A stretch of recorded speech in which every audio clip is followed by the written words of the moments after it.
Hello friends, इस video में हम लोग भारत की आकार और स्थिति के बारे में पढ़ेंगे। भारत का आकार और स्थिति क्या है। अगर हम लोग स्थिति देखें भारत का, तो इस ग्लोब को अगर हम पृथ्वी मान लें और एक बीचों बीच एक रेखा खींच दें, तो यह पूरे ग्लोब को दो हिस्सों में बांट देता है। पहला हिस्सा इसे हम लोग उत्तरी गोलार्ध और नीचे वाले को हम लोग दक्षिणी गोलार्ध कहते हैं। ठीक है। इस रेखा का अगर हम लोग नाम कहें कि इसका नाम क्या है, तो इसका नाम है भूमध्य रेखा। ठीक है। अगर हम इसको हम लोग भूमि मान लें, तो ये भूमि के मध्य से ही गुजरता है, इसलिए इस रेखा को हम लोग भूमध्य रेखा कह सकते हैं। इसी रेखा का एक और नाम है जिसका नाम है विषुवत रेखा। ठीक है। विषुवत रेखा या फिर इसको हम लोग जीरो अंश अक्षांश रेखा भी कहते हैं। ठीक है। अक्षांश रेखा भी कहते हैं इसे। ठीक है। अक्षांश रेखा क्या है? यह पूर्व से पश्चिम की तरफ खींची गई यह एक काल्पनिक रेखा है। अगर ग्लोब पे हम लोग दिशा देखें कि कौन सा दिशा क्या है, तो उत्तर दिशा सबसे ऊपर रहता है मैप में, दक्षिण दिशा ये है, पूर्व दिशा है ये, और यह है पश्चिम दिशा। ठीक है। तो अक्षांश रेखा क्या है? यह पूर्व से पश्चिम की तरफ खींची गई यह एक काल्पनिक रेखा है, जिसे अक्षांश रेखा कहते हैं। ठीक है। इसके बाद से यह जीरो अंश है, ऐसे हम लोग खींचे 1 अंश 2 अंश 3 अंश ऐसे खींचते हुए यहाँ पे जाएंगे तो यह 90 अंश है, और ऐसे ही 1 अंश 2 अंश ऐसे करके जाएंगे तो यहाँ पे भी यह 90 अंश तक है। यानी अक्षांश की अगर संख्या पूछे कि संख्या कितनी है, तो कितनी हो जाएगी? 90 इधर और 90 इधर, कितनी हो जाएगी? 180।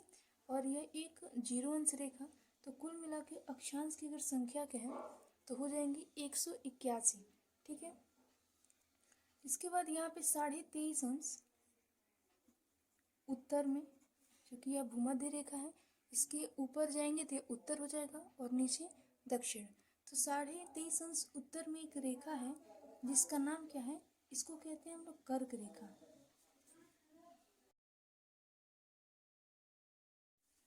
तो अगर हम लोग भारत का अक्षांश देखें, तो भारत का ये जो सबसे दक्षिणी अक्षांश क्या है, सबसे उत्तरी अक्षांश क्या है, तो यह है जीरो अंश रेखा ये।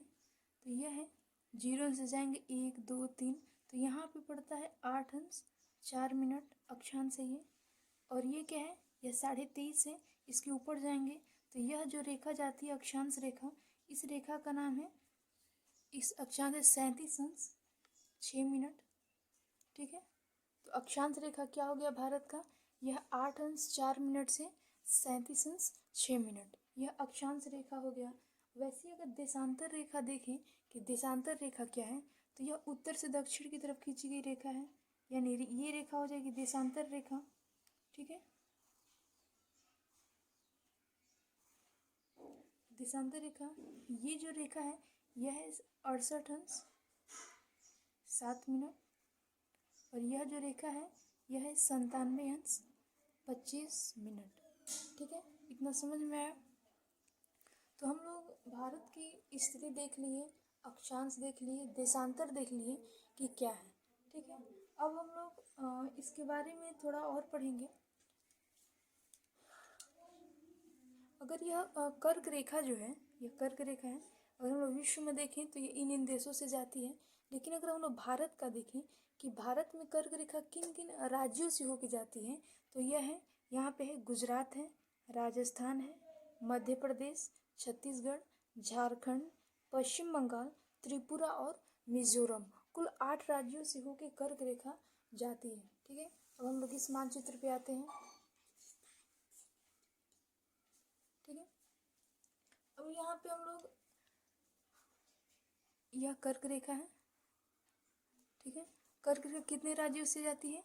यह गुजरात, राजस्थान, मध्य प्रदेश, छत्तीसगढ़, झारखंड, पश्चिम बंगाल, त्रिपुरा और मिजोरम, ये 8 राज्य हो गए। 8 राज्य से कर्क रेखा जाती है। ठीक है। क्षेत्रफल देखा जाए तो भारत का क्षेत्रफल है 32,87,263 वर्ग किलोमीटर है। और हम लोग भारत की लंबाई देखें अगर उत्तर से दक्षिण, तो उत्तर से दक्षिण अगर हम ऐसे लंबाई देखें भारत का, तो कितना है, यह है तो लंबाई कितना था 3214 और चौड़ाई 2933 किलोमीटर इसकी चौड़ाई है। ठीक है, और अक्षांश देशांतर तो देख ही लिए हम लोग। यह अक्षांश क्या है, यह है 8 अंश 4 मिनट और यह है 37 अंश 6 मिनट, यह है 68 अंश 7 मिनट, यह है 97 अंश 25 मिनट। ठीक है, अब हम लोग पढ़ेंगे कि भारत का सबसे उत्तरी राज्य या फिर केंद्र शासित प्रदेश क्या है, दक्षिणी राज्य कौन सा है, पूर्वी राज्य और पश्चिमी राज्य कौन है। और राज्य है तो उसका सबसे जो बिंदु है, सबसे पूर्वी बिंदु कौन सा है। ठीक है, तो अगर देखा जाए तो भारत का सबसे पूर्व में यहाँ एक राज्य है जिसका नाम क्या है, यह राज्य है, इसका नाम है अरुणाचल प्रदेश है। ठीक है, यह अरुणाचल प्रदेश। और सबसे पूर्वी बिंदु कहा जाए तो इसका नाम है कीबिथु। ठीक है, कीबिथु है। वैसे सबसे पश्चिमी राज्य कौन सा है, तो यह है गुजरात है। गुजरात का सबसे पश्चिमी बिंदु कौन सा है, तो इसका नाम है गौर मोती। ठीक है, गौर मोती नाम है। वैसे सबसे उत्तरी अगर देखा जाए तो पहले तो राज्य था जम्मू कश्मीर, लेकिन अब केंद्र शासित बन गया है। तो यहाँ पे है लद्दाख है। तो लद्दाख का सबसे उत्तरी बिंदु कौन सा है, तो इसका नाम है इंदिरा कॉल। इंदिरा कॉल है। ठीक है, और सबसे दक्षिणी राज्य कौन सा है, तो यहाँ पे है तमिलनाडु। तमिलनाडु का सबसे दक्षिणी कौन सा है, कन्याकुमारी। ठीक है, अगर भारतीय भूभाग का सबसे दक्षिणी राज्य दक्षिणी बिंदु कहें तब तो हो जाएगा कन्याकुमारी। लेकिन अगर कहें भारत का सबसे दक्षिणतम बिंदु कौन सा है, अगर मुख्य भूमि कहे तब तो कन्याकुमारी, और दक्षिणतम कहे तो यहाँ पे अंडमान निकोबार द्वीप समूह है। तो सबसे दक्षिण में जो है ग्रेट निकोबार है, यहाँ का है, इसका नाम है इंदिरा पॉइंट नाम है। ठीक है, इसी का दूसरा नाम है पिग्मेलियन पॉइंट, पिग्मेलियन भी कहते हैं। ठीक है ना,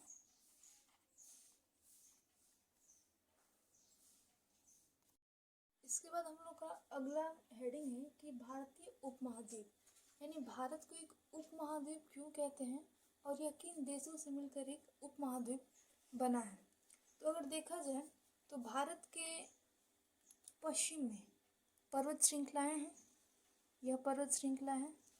ठीक है, फिर यहाँ पे एक पर्वत श्रृंखला है उत्तर में और पूर्व में एक पर्वत श्रृंखला है।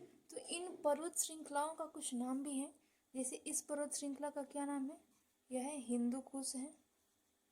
ठीक है, यह कौन सा है, हिमालय।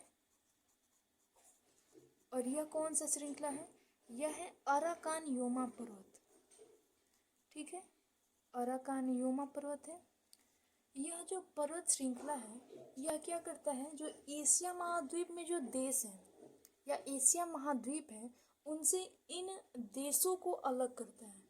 यानी जो ये पर्वत श्रृंखला है, इन पर्वत श्रृंखला के बीच में जो ये देश आते हैं, ये पूरी एशिया से इन देशों को ये क्या करता है, अलग करता है। ठीक है, तो इसमें कौन कौन से देश आते हैं, तो यह पहला भारत है।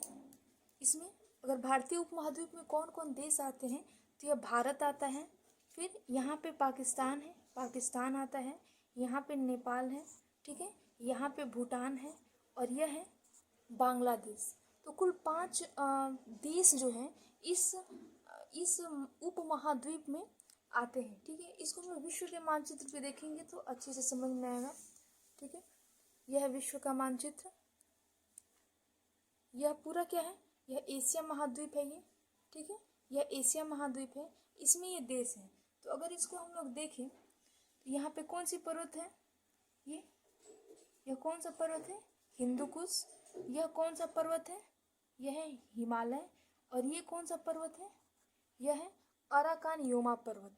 तो आप देख रहे हैं इस मानचित्र में कि यह जो पर्वत श्रृंखला है यह क्या कर रहा है, ये एशिया महाद्वीप है, इस एशिया महाद्वीप से इन देशों को ये अलग कर रहा है।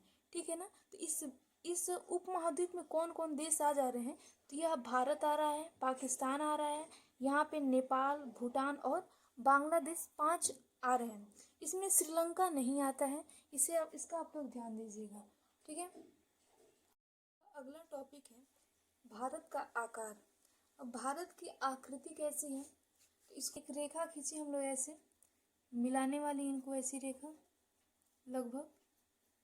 ठीक है, अगर मैं औसत ऐसी रेखा बनाए तो यह एक चतुर्भुज की आकृति बन जा रही है। ठीक है, तो अगर भारत की हम लोग आकृति पूछे कि आकृति भारत की क्या है, तो कह सकते हैं कि भारत की आकृति एक चतुर्भुज की आकार जैसे है। ठीक है, अगला हम लोग का टॉपिक है कि भारतीय मानक समय। भारतीय मानक समय क्या है और यह कौन सा देशांतर इसे गुजरता है। तो यहाँ पे यह विश्व का मानचित्र है। इसे एक यहाँ से 82.5 अंश रेखा जाती है। 82.5 अंश देशांतर रेखा, उत्तर से दक्षिण दिशा ऐसे यह रेखा जाती है। ठीक है, यह रेखा जो है यह भारत के 5 राज्यों से होके यह रेखा गुजरती है। वो कौन कौन से राज्य हैं, तो यहाँ पे उत्तर प्रदेश, मध्य प्रदेश, छत्तीसगढ़, उड़ीसा और आंध्र प्रदेश। इन 5 राज्यों से होके यह 82.5 अंश रेखा गुजरती है। इसी को हम लोग मानक समय भी रेखा भी कहा जाता है। और यह रेखा अगर यहाँ पे देखा जाए तो यहाँ पे ग्रीनविच है। ग्रीनविच यानी 0 अंश रेखा है। ठीक ना, देशांतर रेखा है। इससे यह रेखा यह भारत के जो बीच से जाती है 82.5 अंश रेखा है। यह ग्रीनविच से भारतीय यह रेखा कौन से 5.5 घंटा आगे है।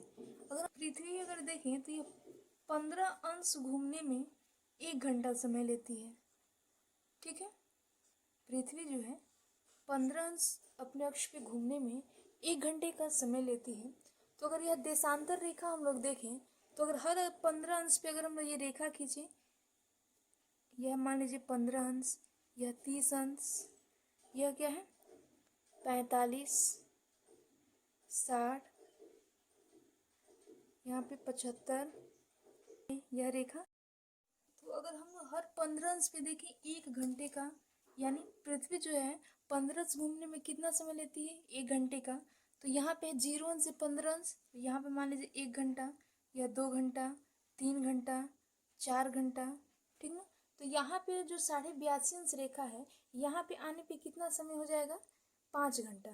यहाँ पे अगर देखें 75, 15 का अगर 15 5 75 होता है, यानी यहाँ तक आने में 5 घंटा होगा। और यहाँ 75 और 90 के बीच में आता है 82.5, तो आधा घंटा। ठीक ना, तो इसीलिए कहते हैं कि ग्रीनविच जो है, ग्रीनविच से भारतीय मानक समय कितना घंटा आगे है, तो 5.5 घंटा आगे है। एक है किसी भी हम लोग देश का समय हम लोग निकाल सकते हैं अगर वहाँ का हम लोग का देशांतर अगर पता हो। ठीक ना, इसके बाद अगर देखा जाए तो यह 68 अंश रेखा है देशांतर रेखा, और यह 97 अंश रेखा है। अगर इन दोनों को आपस में घटाएं तो लगभग 30 अंश का अंतर आता है। अगर यह 68 अंश है और यह 97 अंश है, और इन दोनों को अंतर अगर निकालें तो 30 अंश का अंतर आता है। यानी यह जो अरुणाचल प्रदेश है 30 अंश यानी कितना घंटा हो जाएगा 2 घंटे का अंतर। 30 अंश यानी 2 घंटे का, 15 अंश में 1 घंटा, तो 30 अंश में कितना होता है 2 घंटा। 2 घंटे का अंतर आता है। यानी जो ये अरुणाचल प्रदेश है और यह क्या है गुजरात है, इन दोनों राज्यों में अगर देखा जाए, अगर यहाँ पे अरुणाचल प्रदेश में सूर्योदय अगर मान लीजिए 4 बजे हो रहा है, तो वही गुजरात में कितने बजे होगा 6 PM होगा। ठीक है, तो यह पहला चैप्टर से संबंधित कुछ टॉपिक थे जिसको हम लोगों ने अच्छे से समझा है। इसके बाद कुछ टेस्ट के रूप में क्वेश्चन है, इसका उत्तर आप लोग कमेंट बॉक्स में ज़रूर दीजिएगा कि भारत की स्थिति किस गोलार्ध में है। भारतीय भूभाग को कौन सी काल्पनिक रेखा 2 भागों में विभाजित करती है। भारत के दक्षिणतम बिंदु का क्या नाम है, और क्षेत्रफल की दृष्टि से भारत विश्व का कौन सा देश है।